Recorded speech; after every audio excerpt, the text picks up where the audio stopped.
जरा सोचो, एक आदमी को पकड़कर समय में 1 लाख साल पीछे भेज दिया जाए। कुछ ऐसा ही होता है हमारी आज की कहानी में। कहानी की शुरुआत होती है इस्तांबुल में, जहां आरिफ और सीकू नाम के पति पत्नी कालीन बेचने का काम करते थे। एक दिन आरिफ का पुराना दोस्त लोगर अपने चेले के साथ उसकी दुकान पर आया और कहने लगा कि बहुत कमाल की चीज उसके हाथ लगी है। लेकिन जब वो आरिफ को वो चीज दिखाने ले गया तो उसने धोखे से आरिफ को कैद कर लिया। असल में ये लोगर की चाल थी ताकि वो आरिफ की पत्नी को चुरा सके। वो कमाल की चीज असल में एक टाइम मशीन है। लोगर ने बहुत आधुनिक तकनीक के इस्तेमाल से अपना शरीर हूबहू आरिफ जैसा बना लिया और कहने लगा कि अब आरिफ की पत्नी उसकी हो जाएगी। जब आरिफ ने उसे बुरा भला कहा तो लोगर के चेले ने टाइम मशीन का बटन दबाकर उसे 10 लाख साल पीछे भेज दिया। कुछ पलों में ही आरिफ 10 लाख साल पीछे पहुंच गया, जहां डायनासोर अभी भी जिंदा थे। वहां पर घूमते फिरते उसे कुछ जंगली बंदर दिखाई दिए। उसके पास कोई चारा नहीं था, इसलिए वो बंदरों के साथ रहने लगा और उन्हें सिखाने की कोशिश करने लगा ताकि वो जल्दी इंसानों में बदल जाएं। कई महीने बीत गए और सर्दी के मौसम में जब आरिफ हल्का होने गया तो हल्का होते होते उसका पेशाब हवा में ही जम गया।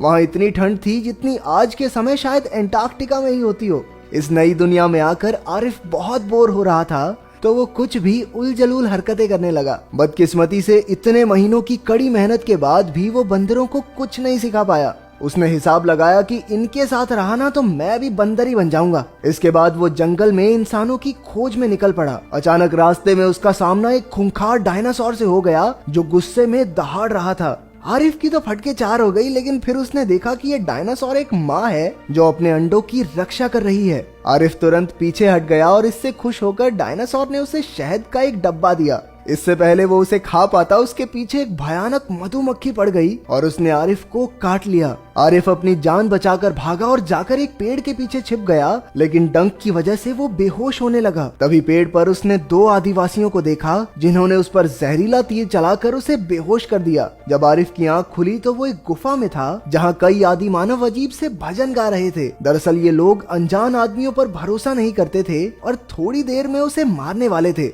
न जाने कैसे पर आरिफ को उनकी भाषा आती थी और उसने उनके लीडर दिमी को समझाया कि वो भविष्य से आया है। अचानक वहां दुश्मन कबीले ओरिजियंस ने हमला कर दिया। उनके लीडर का नाम कारगा था और वो लोग दिमी के कबीले को काफी तंग करते थे। इस बार कारगा एक खास पूजा के लिए उनके कबीले के 3 सबसे ताकतवर आदि मानव ले जाने आया था। बदकिस्मती से उसने आरिफ को भी चुन लिया। जब आरिफ ने इनकार किया तो कारगा उसे जहरीले तीर से बेहोश करके अपने गांव ले गया। रास्ते में तासो नाम के एक आदमी का सर पत्थर से टकरा गया और वो अपने घोड़े से गिर पड़ा, जिससे उसकी बाजू की हड्डी टूट गई। कारगा तो उसे वहीं दफन करने लग गया जैसे कि वो मर गया हो। तब तक आरिफ जाग गया और उसने फटाफट जाकर उन्हें समझाया, अबे सालो ये मरा नहीं है। फिर उसने जैसे तैसे जुगाड़ करके तासो की हड्डी पर प्लास्टर बांध दिया। तासो ने उसकी जान बचाने के लिए उसका शुक्रिया अदा किया। जब वो गांव पहुंचे तो पता चला कि कबीले का असली सरदार तो कालिया है, जो असल में तासो का बाप है। कारगा ने तासो से एक मुखौटे के बारे में पूछा जो उसे तासो के कमरे से मिला था।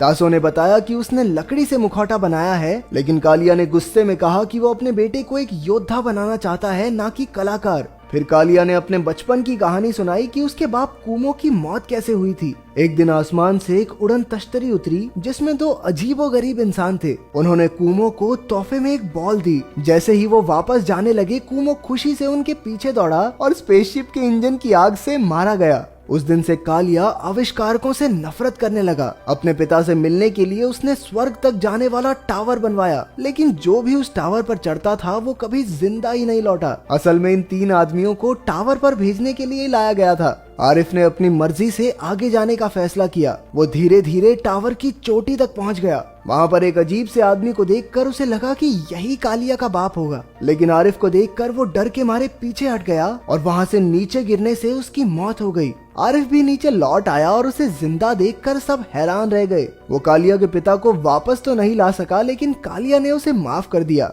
बातों बातों में पता चला कि तासो एक दूसरे गांव की लड़की मिमी को बहुत पसंद करता था। ये बात सुनकर आरिफ को भी अपनी पत्नी सीकू की याद आ गई। उसने तासो से कहा कि उसे कैसे भी करके अपने समय में वापस जाना है, लेकिन तासो ने बताया कि कालिया ने तो सारे आधुनिक औजार जब्त करके गुफा में छुपा रखे हैं। पहले तो तासो ना नुकर करता रहा, लेकिन जब आरिफ ने कहा बेटा देख तेरी और मिम्मी की ना सेटिंग करवा दूंगा मैं लेकिन मदद करनी पड़ेगी मेरी भी। उसकी ये बात सुनकर तासो तुरंत मान गया। लड़की का चक्कर देख रहे हो, बाप से गद्दारी कर रहा लौंडा। फिर रात को तासो और आरिफ गुफा में औजार चुराने पहुंचे, लेकिन अफसोस दोनों पकड़े गए और गुस्से में कालिया ने अपने ही बेटे को कहा जा, आज से तू मेरा बेटा नहीं है, दूर हो जा मेरी नजरों से। इसके बाद तासो और आरिफ गांव छोड़कर निकल गए। मिम्मी को तासो पसंद नहीं था, लेकिन आरिफ ने तासो का बनाया टैटू दिखाकर उसका दिल जीत लिया। फिर वो सब दिमी के गांव पहुंचे और आरिफ ने एक नई सभ्यता शुरू करने का ऐलान किया।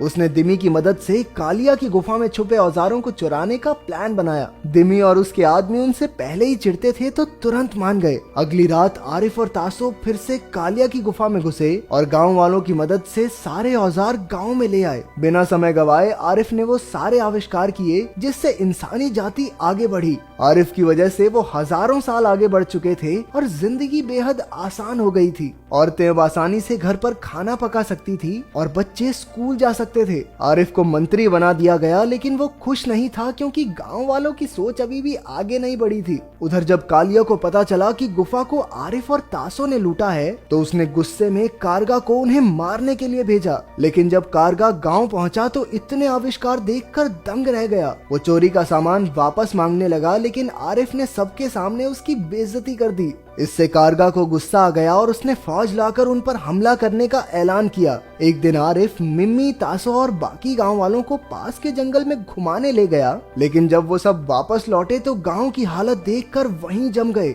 कालिया के आदमी पूरे गांव को तबाह करके सारा सामान ले गए थे। इन लड़ाइयों से तंग आकर आरिफ ने कालिया के पास जाकर 6 लोगों के फुटबॉल मैच की चुनौती दे दी। अगर उसकी टीम जीती तो कालिया को सारा सामान वापस लौटाना होगा और अगर वो हारा तो वो कालिया के पिता को वापस लाने के लिए सबसे लंबा टावर बनाएगा। कालिया एक पल में मान गया। असल में वो लोग काफी समय से कुमो की याद में बॉल से खेलते आ रहे थे, इसलिए कालिया को टीम बनाने में कोई प्रॉब्लम नहीं आई। उसने 6 सबसे चुस्त और ताकतवर खिलाड़ी चुन लिए। उधर आरिफ के गांव वालों ने तो फुटबॉल का नाम पहली बार सुना था। तभी मिमी ने बताया कि गांव में कुहारा नाम का एक आदमी रहता है जो पहले गोलकीपर हुआ करता था। उसने एक ही मैच में 8 गोल मारे थे और फिर उसने खेलना छोड़ दिया। आरिफ ने उसे टीम में लेने की बहुत कोशिश की, लेकिन वो नहीं माना। आखिरकार दिमी गोलकीपर बनने को तैयार हो गया। आरिफ और तासो स्ट्राइकर बन गए और बाकी के खिलाड़ी भी यूं ही चुन लिए गए। इसके बाद उनकी कड़ी ट्रेनिंग शुरू हो गई और सारी औरतों ने मिलकर उनके लिए जर्सी बनाई।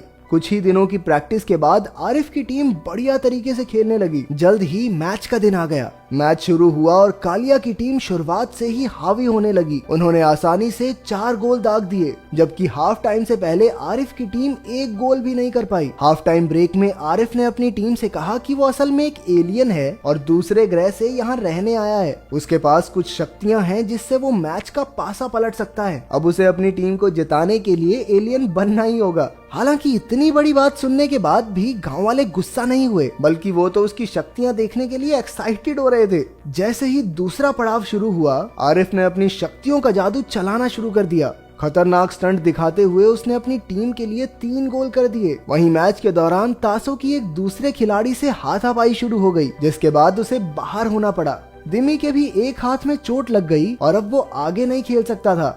अब एंट्री हुई कुहारा की, जिसने गोलकीपर की जगह संभाली। उसने लोहे की दीवार बनकर हर गोल रोक दिया। अब मैच खत्म होने में कुछ ही पल बाकी थे और आरिफ ने हवा में उड़ते हुए जबरदस्त शॉट मारा और ये गोल! आखिरकार आरिफ की टीम जीत गई और गांव वाले खुशी से नाचने लगे।